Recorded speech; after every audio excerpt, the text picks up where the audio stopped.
This is Good Morning Uganda Extra.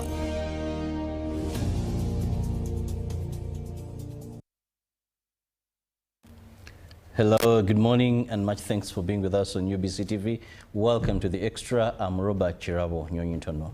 Now, this morning I have two beautiful, lovely ladies with whom we are going to do the program for the next few minutes, and we'll be looking at the GROW project briefly, but with special emphasis on social norms and significance of women's agencies in promoting women's entrepreneurship.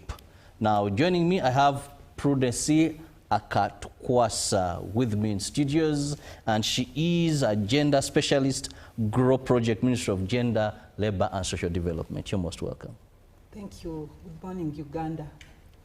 And at the extreme end, I have Patricia Achan, who is a legal specialist, that is GROW Project and Care International. You're most welcome. Thank you so much. It's a pleasure being here this morning. Good morning, our dear viewers.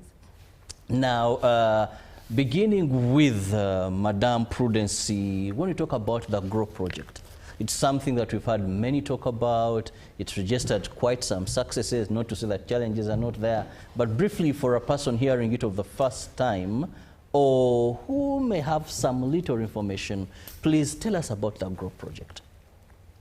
Thank you. The GROW project is a government of Uganda initiative funded by the World Bank, and it is a 5-year project implemented by the Ministry of Gender, Labor and Social Development together with the private sector Foundation Uganda, with support from other partners including Care International, Uganda Women's Network, local governments and others across the country, including in the refugee hosting districts. GROW project has a target group of women entrepreneurs in small and micro businesses. Micro businesses, we are looking at a business that has less than 5 employees, and on a yearly or annual basis, it makes not more than 10 million as turnover. Small businesses, we are looking at an enterprise that makes 10 to 100 million, and it has more than 5 employees, 5 to 49. And the project is focusing on enabling women entrepreneurs to access different services in order for the enterprises to grow from one level to another. We have a number of services, and one of them is a loan, which is accessible in banks. We are partnering with 6 commercial banks, including Centenary, DFCU, Equity, Finance Trust, Power Bank, and we are also have onboarded microfinance institutions like Pride, Ugaford, and we are also onboarding circles to be able to reach underserved populations, especially in the rural districts.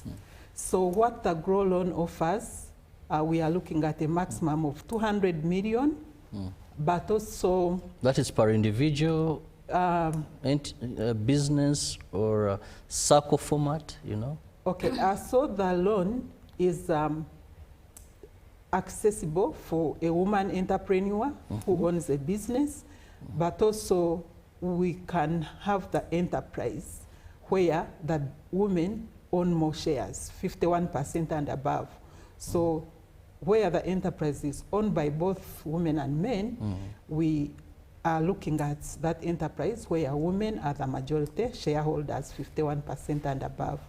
And this loan is purely accessible through the partner banks that I've just highlighted.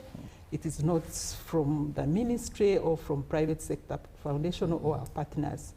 And the beauty about GROW loan is the interest rate is affordable, 10% per annum, which is uncomparable to what the market offers.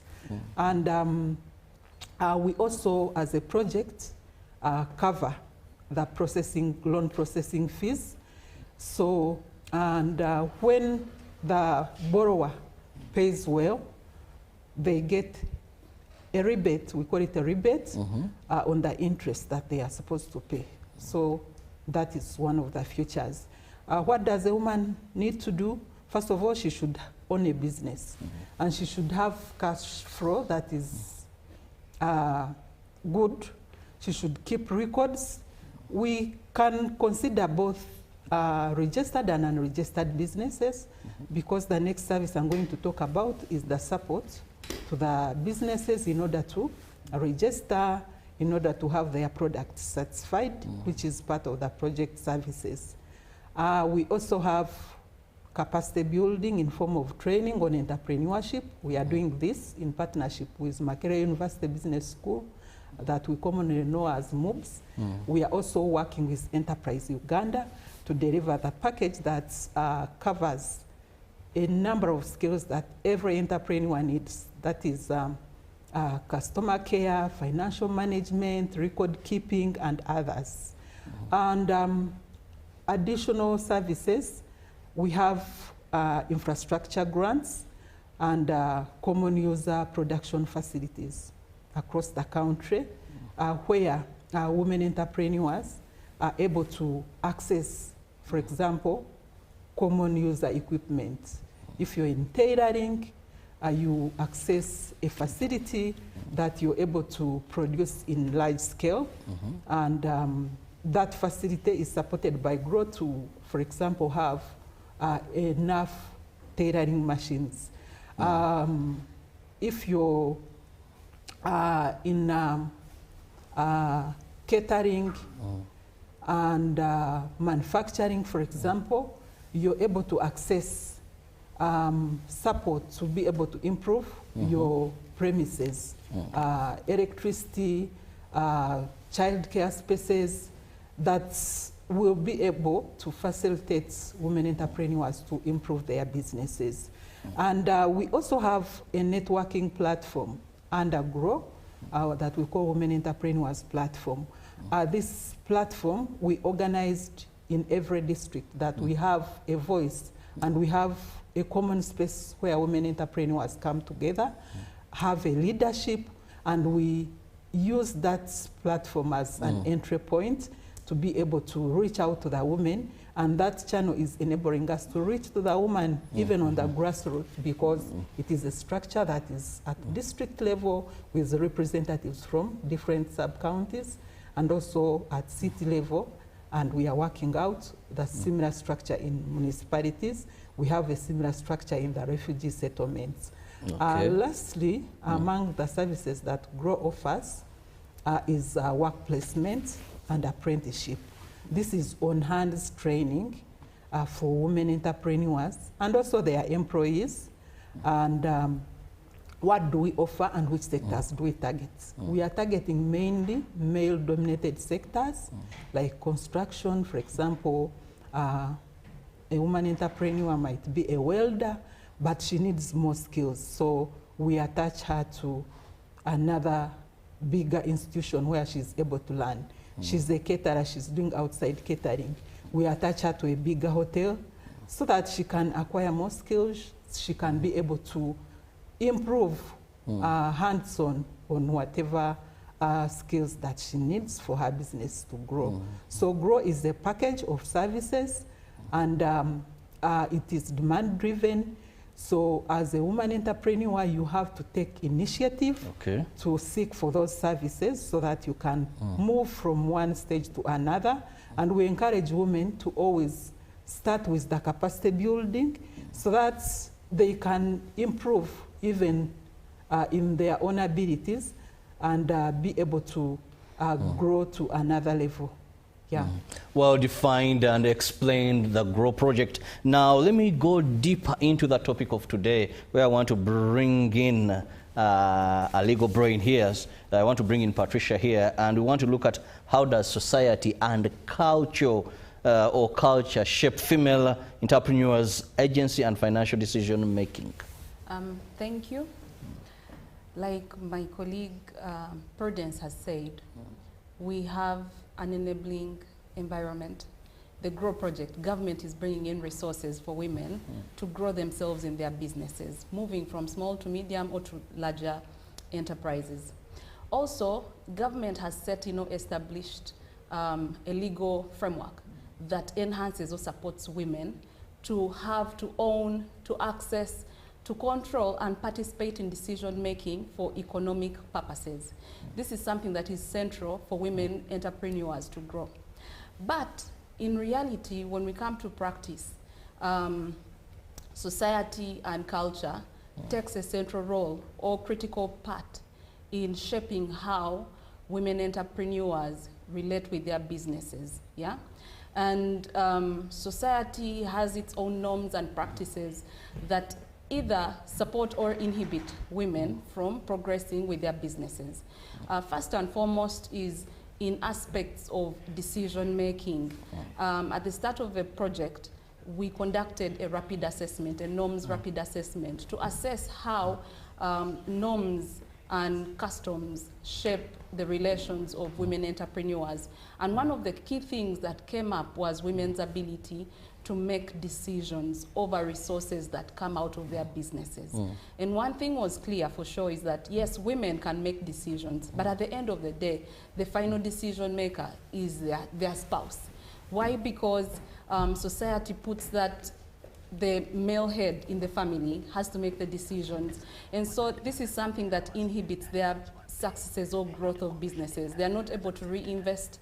When women make resources out of their businesses, they cannot reinvest because their spouses make the decisions on their behalf.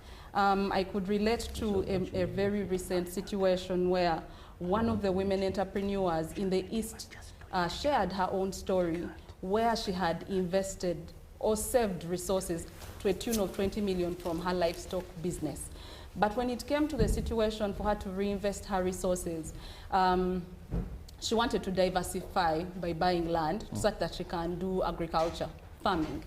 But when she went to buy the piece of land, the clan leader plus the seller and the LC1 outrightly told her that she could not buy the land on her own in the absence of her husband.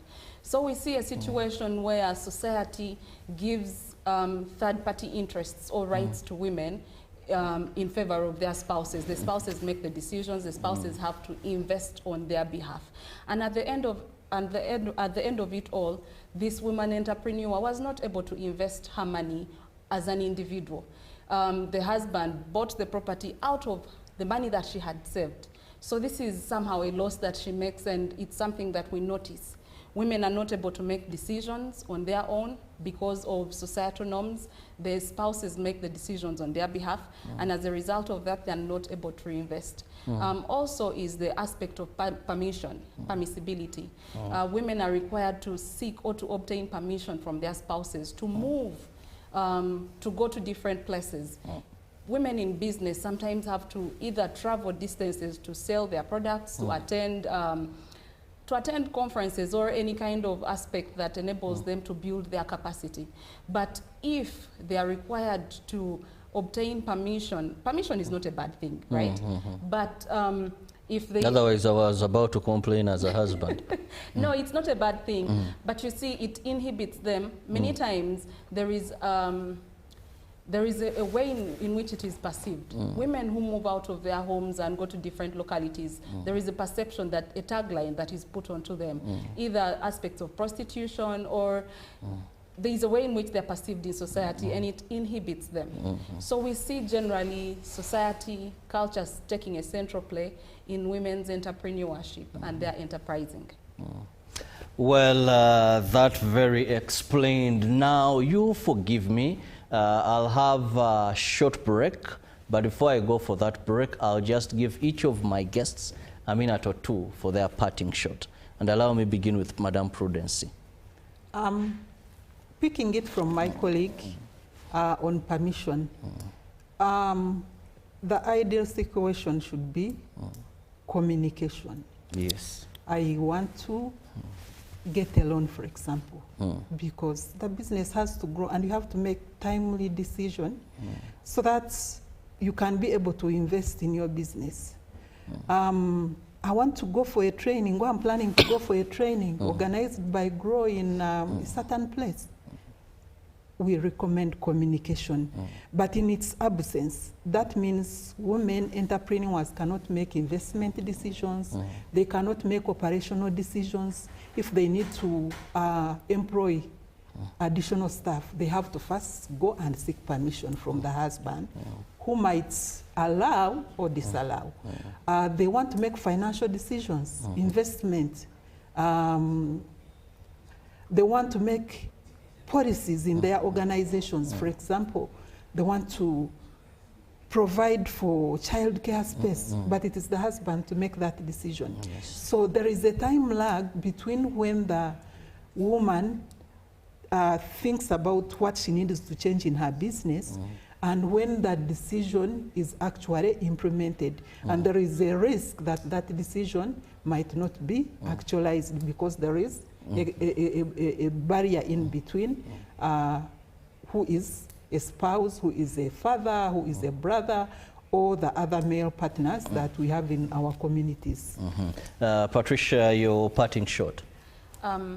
I want to bring in the legal perspective.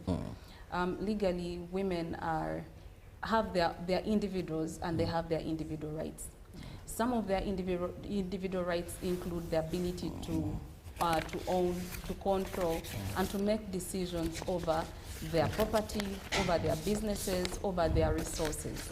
And so on that basis, we need to recognize that women have the capacity and legal entitlement or mandate to be able to control and make decisions that pertain to their businesses. Like Prudence has said, they best know what is best for their businesses, and they do not necessarily, they may have a conversation with their spouse. Communication is key, yes. But they best understand what is suitable for their businesses, and so should be given that, that priority and recognition. Well, thank you so much, Madam Prudency and also Patricia here. We've been looking at, that is the social norms and significance of women's agencies in promoting women's entrepreneurship. One important thing to note is women have the right to make their decisions and should not be put down by society. Let me go for a break. Live from UBC Studios in Kampala, this is Good Morning Uganda Extra. Pick of the day on UBC. Every Wednesday, 10 p.m. on your public broadcaster.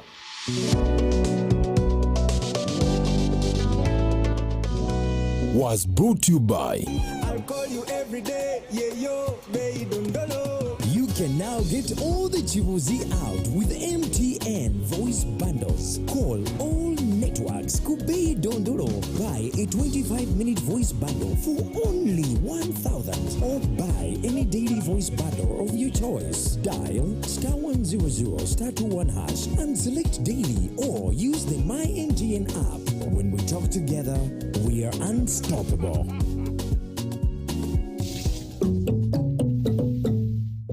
Exercise can't be sustained. Eating can't be stopped. It's even harder to lose weight. Come and give it a try.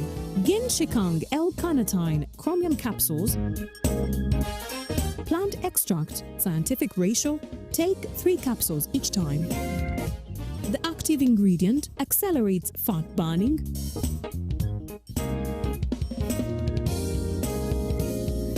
Eat twice a day. Don't take a detour. Weight loss starts now.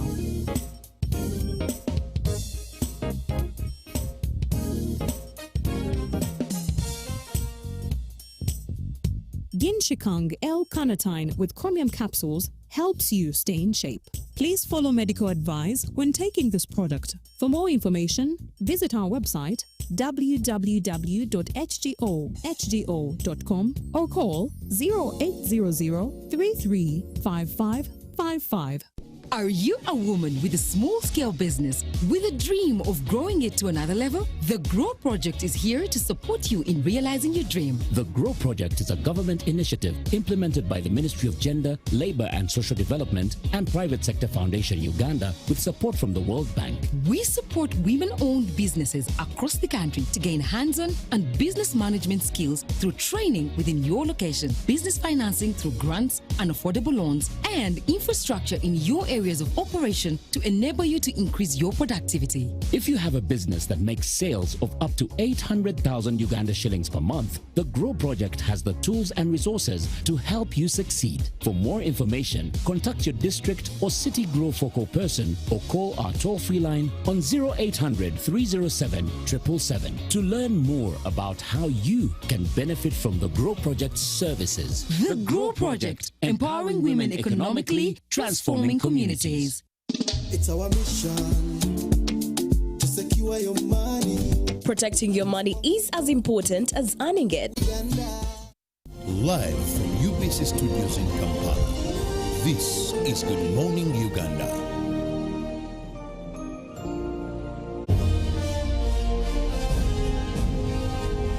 Live from UBC Studios in Kampala, this is Good Morning Uganda Extra.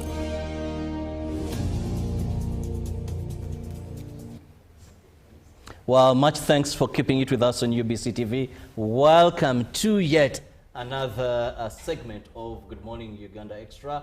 I'm still Robert Chirabo, and now we change and dive into investing in people, the impact of Total Energies exploration and production in Uganda's education and skilling initiative. And on set, I have Joy Mubale, who is the Social Performance and Biodiversity Director, Total Energies. That is in the exploration and production. You're most welcome, Joy. Thank you very much. I'm happy to be here. And at the extreme end, I have Polycarp Musinguzi, Senior Social Affairs Officer, Petroleum Authority of Uganda. Most welcome. Thank you very much. A pleasure to be here once again. Maybe briefly, for my viewer to better understand the people I have, when we talk about the Petroleum Authority of Uganda, what is your mandate? What do you do? Briefly. Thank you very much. The Petroleum Authority of Uganda is a government agency that is charged with the core mandate of monitoring and regulating the ongoing oil and gas activities in this country. Just for perspective, there are key three government institutions in the sector. The Ministry of Energy and Mineral Development at the top, responsible for policy formulation and investment promotion, as well as licensing. The Uganda National Oil Company, that is charged with taking forward government's commercial interests in the sector. And of course, the Petroleum Authority of Uganda, that I'm happy to work with, responsible for monitoring and regulation. Well, now at least you know where Polycarp comes from and their mandate. Coming to you, Joy, when you talk about Total Energies, we know it when you are buying fuel. Now we're talking about the oil and gas sector, investing in people, education. Where do you come into the picture? Thank you for asking that. Total Energies EP Uganda is the developer and operator of the Tilenga project in Bulisa, Noya, Hoima, and Chikube. The Tilenga project is an upstream project that will produce oil, 190,000 barrels of oil at peak, both for the local market and for export. So Total Energies has been here since 2012, but just in exploration and production. But our sister company, Total Energies Marketing and Services, has been here since the 1960s, selling the oil that is produced by exploration and production across Uganda. Mm-hmm. And now, in connection to that, let me also know what is your overall vision as far as investing that is in education and skilling within the Tilenga project? So, in terms of education and skilling, our vision is part of our overall vision for the Tilenga project. Our vision is to have a world-class project, first of all, that is safe, sustainable, and profitable for this country and for ourselves and our joint venture partners. But that's on the technical side. On the social side, our commitment and our vision is to employ the maximum number of people so that this project is produced, developed by Ugandans and operated by Ugandans. We committed to employ at peak in the Tilenga project 8,000 Ugandans. We have by far exceeded that target, and from our last report, we had over 12,000 Ugandans working on the project. We also committed to buy from Ugandan companies. We have exceeded our targets for procurement from Ugandan companies, and over $750 million has gone towards Ugandan companies providing goods and services for the Tilenga project. We also committed to develop the project in a responsible way, ensuring that people were compensated for the land required for the project. That has been done, and we are also working to ensure that communities where we operate have their livelihood opportunities improved as a result of investments by the project. In terms of education and skilling, we aim to educate and skill in the project by hiring the best of Uganda's talent and continuing to skill them so that they are world class. We aim to support the education of future operators, so young, gifted Ugandans that we will need to operate the project so that we don't bring in operators from other parts of the world. We also aim to support education and skilling of the best talent from our communities so that they have an opportunity to have careers in science, technology, engineering, and innovation. But we don't stop there. We have also supported the skilling of communities. More than 3,000 people have been afforded by the Tilenga project the opportunity to gain vocational skills. That's good for the project, it's great for the country, because as you know, Uganda's vision is to become an upper middle income country. And that will require scientists, it will require people with vocational skills. Now, when you talk about vocational skills, you have a vocational school. How do you sponsor them? You know, I don't want a community member there to call and say, Robert, so how have you done that? The number seems very big. Thank you, thank you. It is a big number. And we cannot have this success by ourselves. We are not a vocational school. Yes. So we work with partners.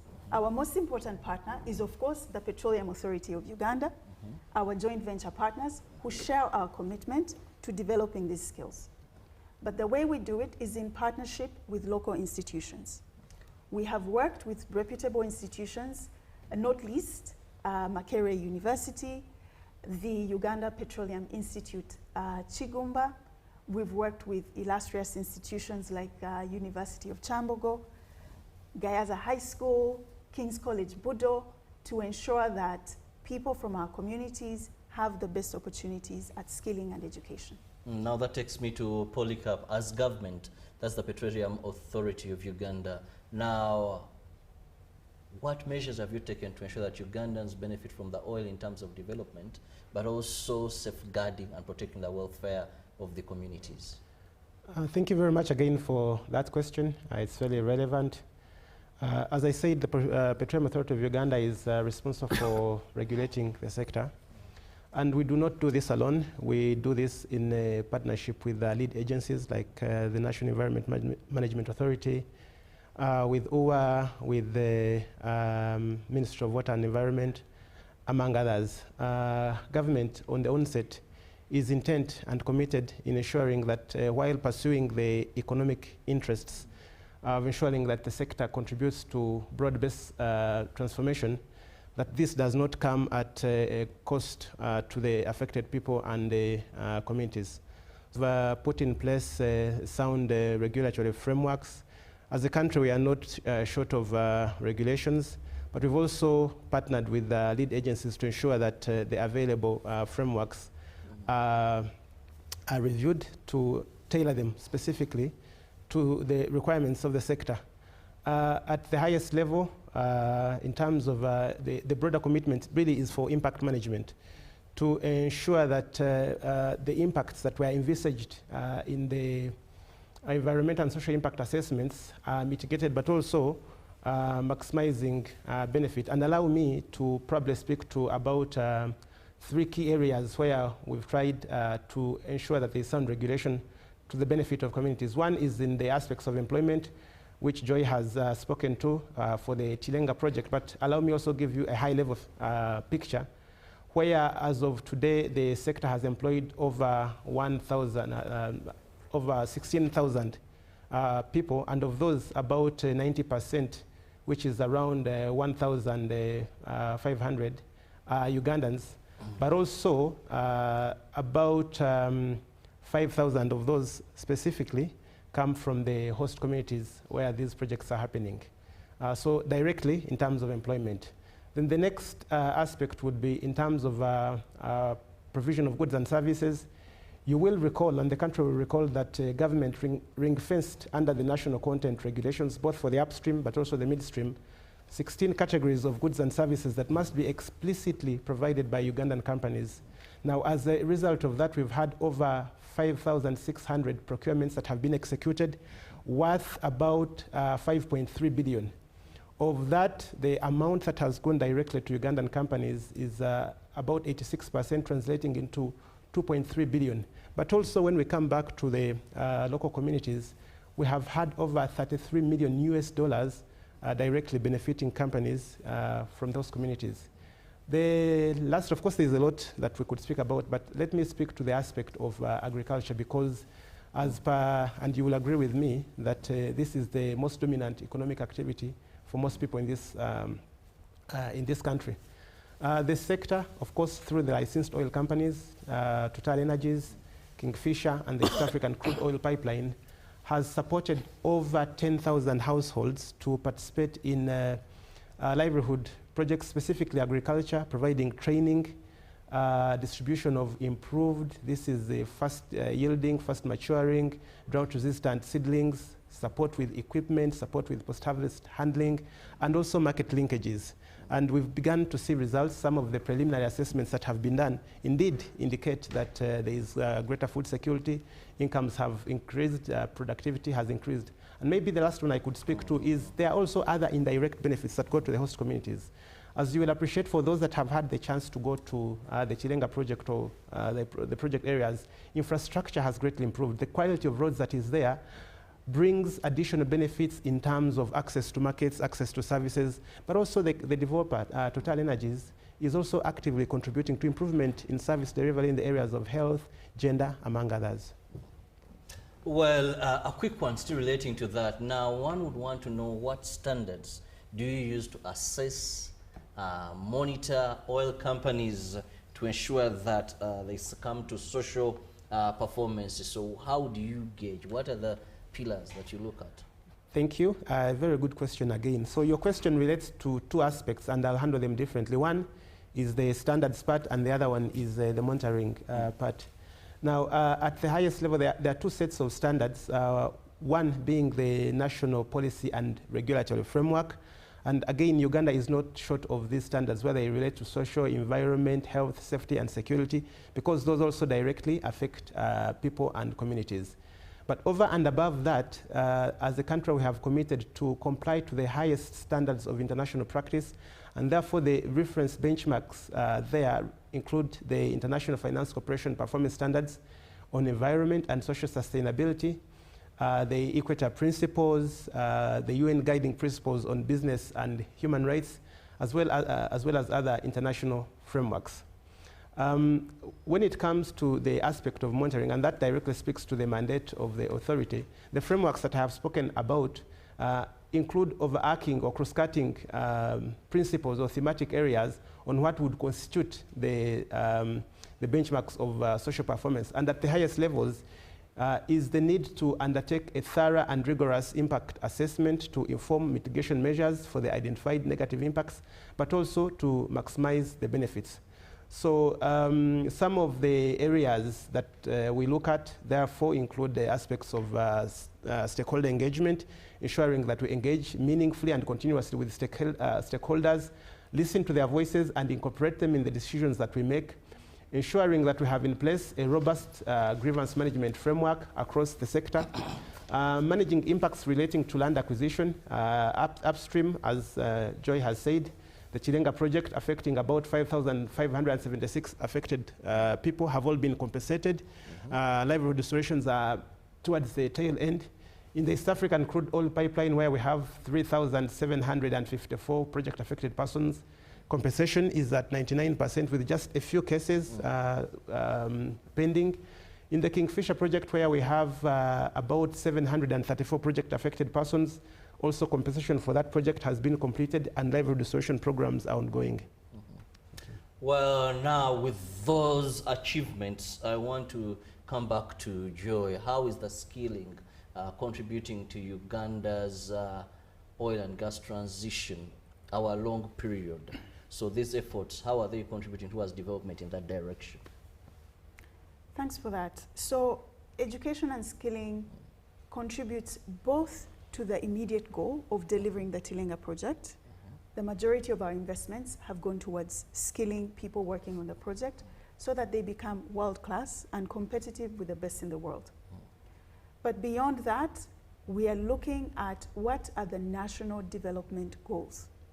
What does Uganda need to achieve its agenda to become an upper middle income country? It will need to expand the sector of the economy that is reliant on science, technology, engineering, and innovation.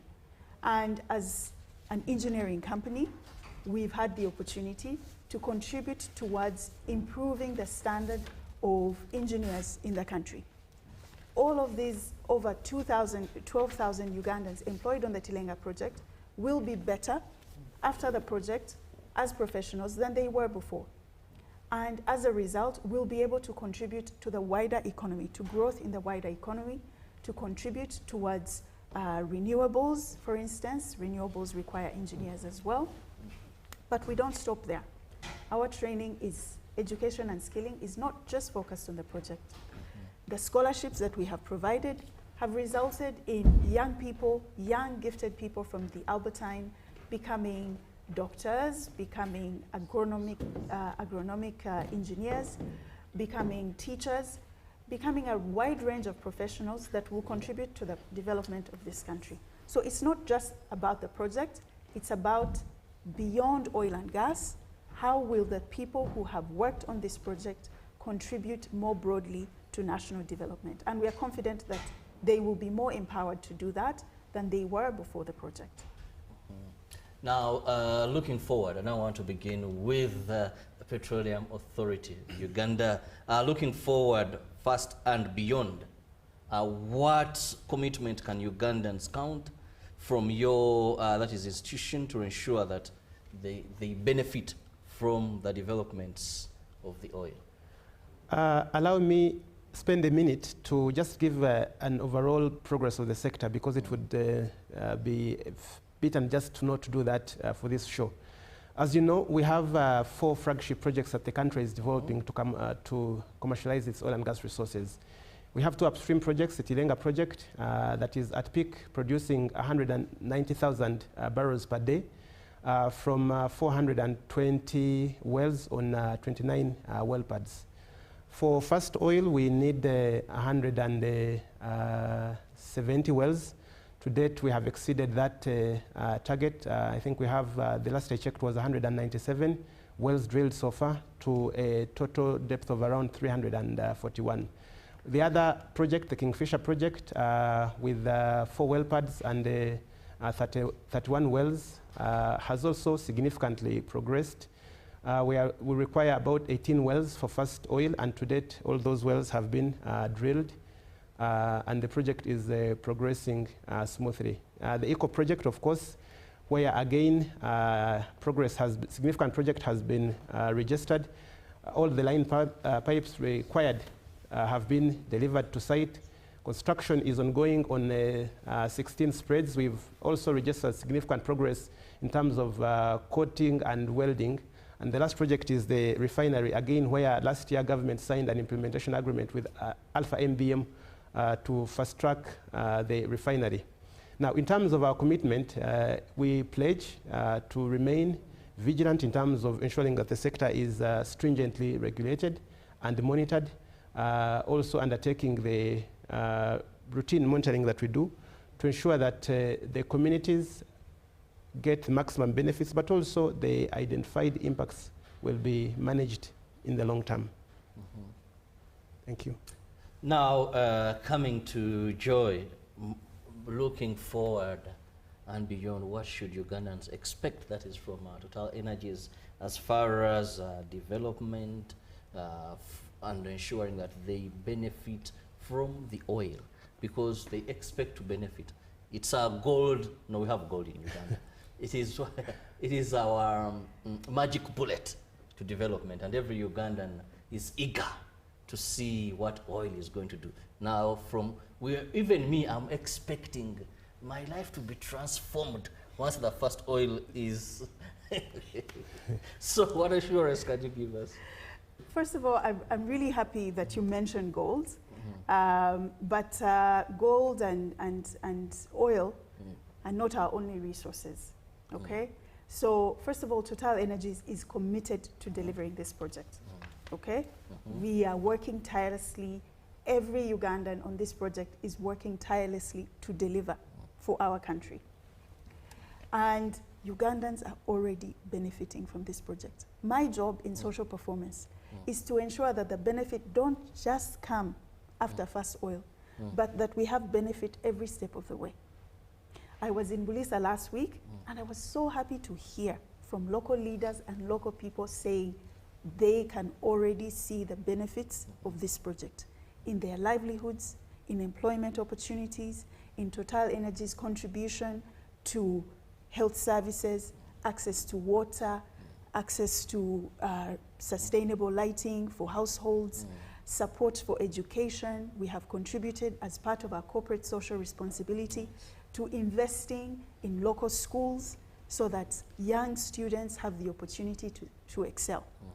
But oil is not everything. We make a mistake if we think that oil is the magic bullet. We, Ugandans, are the magic bullet. We are an infinite resource for our country. Our intelligence, our talent, our work ethic is what is going to uplift our country. Oil will simply provide us with the capital to power our efforts, our energy, and our talent. Well, thank you so much, ladies and gentlemen. I'll just give each of you a minute for your parting shot, starting with Polycarp. Thank you very much. Really thank the different stakeholders that continue to partner with us, especially in accessing, seeking for the right information, because when we began this journey, there was a lot of misinformation around oil being shipped in containers and so on and so forth. But right now, that has changed, so we continue to encourage Ugandans to seek for the right information, and we pledge as the authority to continue to work tirelessly with all stakeholders to ensure that the resource is developed for the sustainable development of Uganda and for the broader-based socio-economic transformation. Well, thank you so much, Polycarp Musinguzi. He's the Senior Social Affairs Officer, Petroleum Authority, Uganda. People, we are relying on as Ugandans because now you're the government arm there. And anything, we know who to hold accountable. Now, your parting shot, the investor here on set this morning. So, my parting shot is very simple. We will deliver oil for Uganda. Total Energies has done that many places in the world. We are confident this will happen. But I want you to be assured as Ugandans that the benefits are not in the future. The benefits are already happening. Inform yourself, go to our website, find our social report to find out how communities, how Ugandan nationals are involved and participating and benefiting from the project.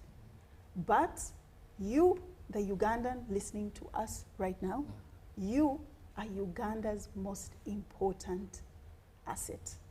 Our development depends on you. So We are counting on you, just as you're counting on us to deliver First Oil. Well, thank you so much, Joy. Now we've come to the end of this, and of course, we look at so much investment being done by Total Energies there in transforming the communities and lives of the people. If you go there to tap into these benefits. But I won't wait for the first oil, just like Joy has told me, and I am sure I want to see that transformation even now. And of course, for Polycarp there, we just wish and we trust in you to deliver the best and to ensure that oil is a blessing and not a curse to Ugandans. Have the best of your day. See you tomorrow. Live from UBC Studios in Kampala. This is Good Morning Uganda Extra.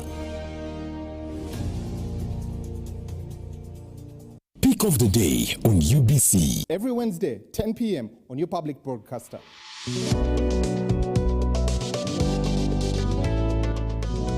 Was brought to you by I'll call you every day, yeah, yo, Meidondolo. You can now get all the Chibuzi out with MTN voice bundles. Call all networks Kubei Dondoro. Buy a 25-minute voice bundle for only 1,000 or buy any daily voice bundle of your choice. Dial *100 *21# and select daily or use the My MTN app. When we talk together, we are unstoppable.